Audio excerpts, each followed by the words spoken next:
कहानी संस्कार। एक गांव में एक बहुत समझदार और संस्कारी औरत रहती थी। एक बार वह अपने बेटे के साथ सुबह सुबह कहीं जा रही थी, तभी एक पागल औरत उन दोनों माँ बेटे के रास्ते में आ गई और उस लड़के की माँ को बहुत बुरा भला कहने लगी। इस पागल औरत ने लड़के की माँ को बहुत सारे अपशब्द कहे, लेकिन फिर भी उस औरत की बातों का माँ पर कोई असर नहीं हुआ और वह मुस्कुराते हुए आगे बढ़ गई।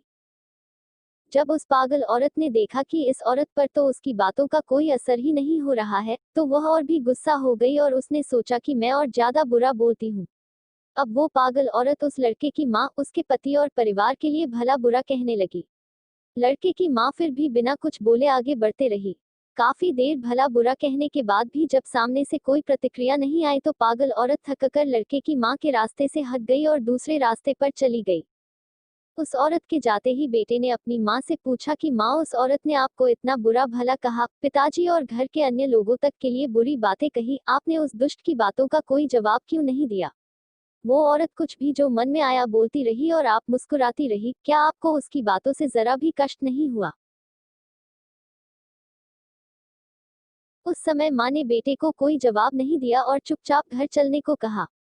जब दोनों अपने घर के अंदर पहुंच गए, तब माँ ने कहा कि तुम यहाँ बैठो, मैं आती हूँ।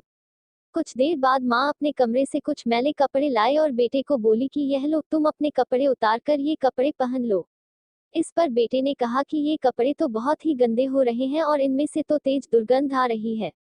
बेटे ने उन मैले कपड़ों को हाथ में लेते ही उन्हें दूर फेंक दिया।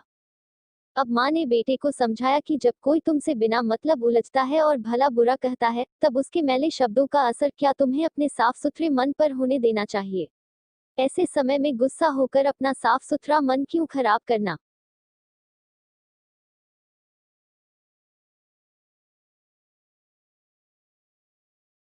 किसी के फेंके हुए मैले अपशब्द हमें अपने मन में धारण करके अपना मन नहीं खराब करना चाहिए और न ही ऐसी किसी बात पर प्रतिक्रिया देकर अपना समय ही नष्ट करना चाहिए। जिस तरह तुम अपने साफ सुथरे कपड़ों की जगह ये मैले कपड़े धारण नहीं कर सकते, उसी तरह मैं भी उस औरत के फेंके हुए मैले शब्दों को अपने साफ मन में कैसे धारण करती।